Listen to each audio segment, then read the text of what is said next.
دائما نفس الأشخاص، مغاربة من المغرب، جزائريين، توانسة وأفارقة. الوقت اللي يكون فيه كاين ناس تطلع لفرنسا باش تقرا دي زيتود سوبيريور ولا باش دير دي ريشيرش سيانتيفيك، ولا ناس باش تخدم وتسترزق ودير لافنيغ المستقبل تاعها، والا ناس ممكن يموتوا حتى في البحر باش يوصلوا فقط من اجل مستقبل وهروب من البلاد اللي كانوا فيها لانه ما كانش افنيغ.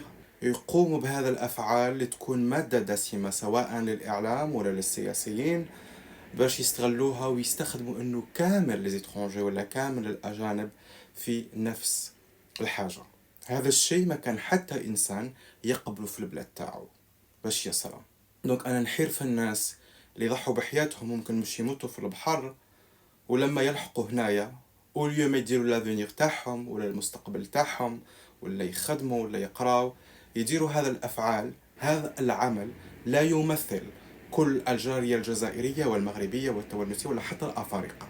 كاين ناس كثير تجي هنا باش تقرا على روحها، باش دير المستقبل تاعها، باش يهزوا لي ديبلوم تاعهم ولا باش يقروا ولا يخدموا باش يديروا لافنيغ تاعهم.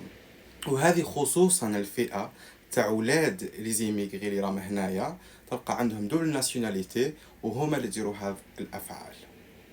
لازم تعرفوا انه هذا الشيء يسيء سواء لدينك وإلا الأصول تاعك، ويبينك بشكل همجي وبربري وما عنده حتى تفسير. أفضل انتقام هو بنجاحك يكون عندك دبلومات أكاديمية بالقراية تاعك بالخدمة تاعك وترجع لبلادك باش تطورها.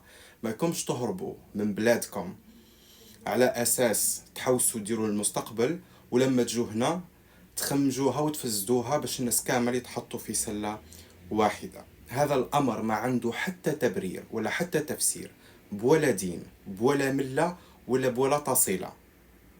سي inadmissible. وهذا الشيء ما يمثلش.